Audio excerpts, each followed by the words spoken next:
Hi Leute, und heute gibt es auch wieder mal ordentlich meinen Senf dazu, denn ich habe Post von der Schufa bekommen in Form einer E-Mail. Ja, wer ist denn nochmal die Schufa? Ja, das war der Verein, der über euer finanzielles, digitales Leben bestimmt und entscheidet. In diesem Brief, oder wir sagen in dieser E-Mail stand, dass sich mein Schufa-Score verändert hat und ich möge doch bitte mal nachschauen. Wie macht ihr das? Ganz einfach, hierfür gibt es zum Beispiel die Bonify-App auf den Smartphone oder man kann das auch im Internet direkt öffnen. Dort registriert man sich und kann dann seinen Schufa-Score einsehen. Mein Schufa-Score war eigentlich immer bei 99, irgendwas Prozent, also war ich quasi ein finanzieller, digitaler Heiliger über die ganzen Jahre. Das hat sich aber jetzt mit der Umstellung, die jetzt die Schufa vor kurzem vorgenommen hat, irgendwie verändert. Denn mein Schufa-Score ist plötzlich etwas abgestürzt. Ich bin immer noch im grünen Bereich, ja, das stimmt, aber ich bin bei weitem nicht mehr so gut eingestuft wie vorher.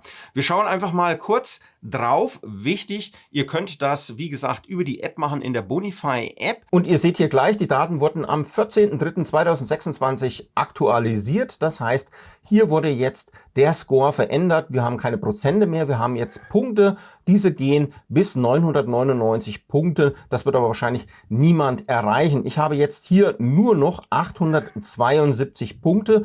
Warum ist das so? Wir sehen ja, ich habe keine negativen Einträge oder irgendwas, aber wir schauen mal kurz in die Details hinein. Hier seht ihr die wichtigsten Punkte, die gehen wir einfach mal grob durch. Keine Zahlungsstörungen, das heißt, ich habe hier die höchste Punktzahl. Dann haben wir hier weitere Anfragen, das sind Anfragen zum Beispiel von Online-Händlern oder ähnliches. Hier habe ich auch 99 Punkte, maximale Punktzahl.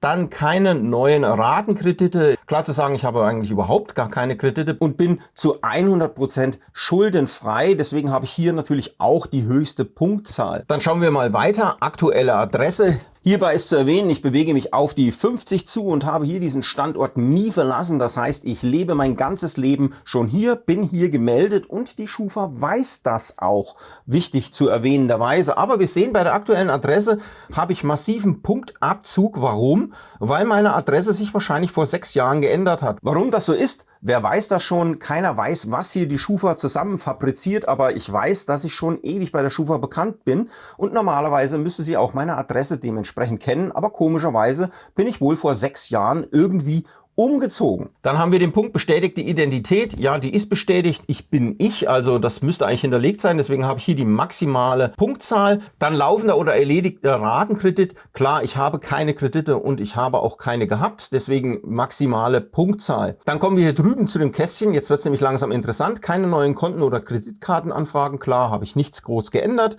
Also hier auch maximale Punktzahl. Älteste Kreditkarte 74 Punkte. Wir klicken mal rein. 10 Jahre. Stimmt eigentlich so nicht. Meine älteste Kreditkarte müsste älter sein. Vor 15 Jahren hatte ich eigentlich auch schon eine. Also haben wir hier schon einen massiven Fehler. Hier hat man mir schon mal schwuppsdiwupp 5 Jahre geklaut und meinen Score so gedrückt. Dann keinen Ratenkredit mit Restlaufzeit. Das dürfte auf keinen Fall bei mir der Fall sein. Ja, hier haben wir maximale Punktzahl. Ältester Bankvertrag.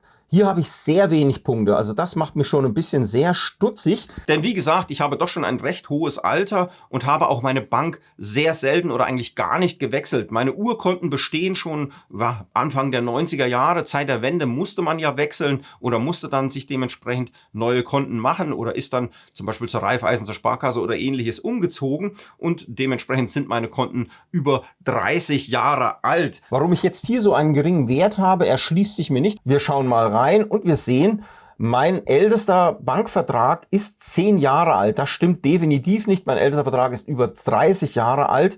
Aber ich hätte zumindest hier den untersten Wert erreichen müssen, ist aber nicht der Fall. Und hier hat auch wieder die Schufa quasi 20 Jahre meines Lebens einfach weggeschmissen oder nicht beachtet. Wie kann sowas passieren? Es kann sein, dass bankintern mal irgendwas umgestellt wurde, falsch gemeldet wurde und schwupps sinkt euer Score. Ihr seht es ganz einfach und mit einem Schlag seid ihr nicht mehr so gut aufgestellt.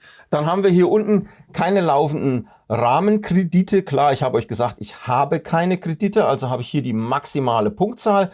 Und dann hier unten, das gefällt mir überhaupt nicht, keine Immobilienkredite, 0 Punkte. Was soll das denn bedeuten? Das heißt, wenn ich keinen Immobilienkredit habe, bin ich schlechter aufgestellt als jemand, der sich ein Haus mit einem Kredit finanziert, dieser kriegt 55 Pluspunkte. Wie kann denn das sein? Das heißt, ich als komplett schuldenfreier Mensch, der quasi jetzt sofort losgehen könnte sich bar ein Auto kaufen, ist schlechter aufgestellt als jemand, der bis zum First oder bis zur Dachziegel mit seiner Hütte verschuldet ist. Das ist auch wieder so ein System, da muss man sich wirklich fragen, wer hat denn diese Bewertung überhaupt zusammengestellt und wie kommt sowas überhaupt zustande?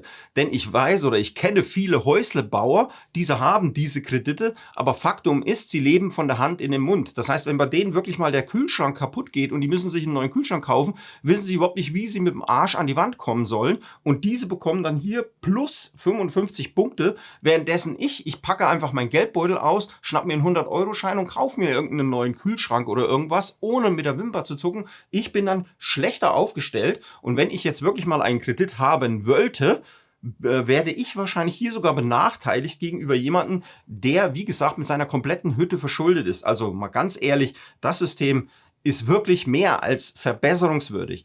Aber wichtig, hier hilft euch jetzt die DSGVO. Denn wenn hier irgendwas in diesem Score nicht stimmt, könnt ihr hier nämlich beantragen, dass Dinge gelöscht oder verändert oder korrigiert werden müssen. Denn wenn hier irgendwas nicht stimmt, ist das nicht mehr witzig. Wenn hier ein Fehler ist, den ihr noch nicht mal verursacht habt, kann das massive Probleme für euch mit sich ziehen. Zum Beispiel, ihr wollt irgendwann mal einfach einen Handyvertrag abschließen, kann das schon zum Problem werden. Ihr wollt ein Auto leasen oder irgendwie auf Raten kaufen, kann das zu einem massiven Problem führen.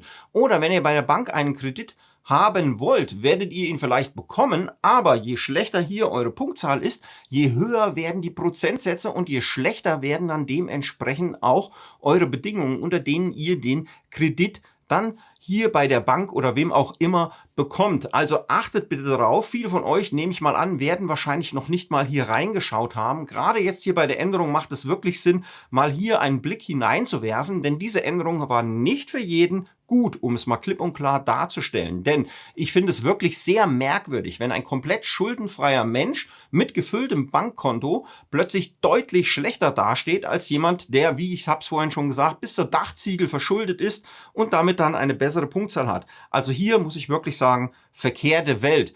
Aber teilt mir doch einfach mal mit, was ihr davon haltet. Schreibt es mir unten in die Kommentare. Habt ihr hier auch schon mal reingeschaut? Wenn nicht, macht es unbedingt. Und ganz wichtig, ich habe in den letzten Jahren auch mehrfach Anfragen hier von dieser App bekommen, dass ich meine Kontoeinsicht diesem Verein aufmachen soll. Das solltet ihr auf keinen Fall machen. Dadurch sind dann hier vielleicht auch einige Fehler bei mir entstanden, denn sie können nicht auf meine Konten schauen und ich möchte das auch nicht. Und ich bin auch eigentlich der Meinung, die Schufa hat da nichts drauf verloren. Aber wie gesagt, teilt mir doch euren Senf mal bitte in den Kommentaren mit. Wie geht ihr mit dem Thema um? Habt ihr hier schon mal reingeschaut? Und mich würde auch mal interessieren, seid ihr nach der Umstellung auch abgestürzt? Also, damit bin ich auch schon wieder am Ende des Videos angekommen. Ich hoffe, ich konnte euch hier mit dem Video wieder mal weiterhelfen. War dem so, würde ich mich natürlich über einen Daumen hoch freuen. Und wollt ihr noch mehr meiner Videos schauen? Kein Problem. Abonniert hier einfach meinen Kanal oder besucht einfach meine Webseite und unterstützt mich und meine Projekte, zum Beispiel in meiner Kaffeekasse. Ich sage mit Tschüss, bis zum nächsten Mal. Euer Marc auf YouTube.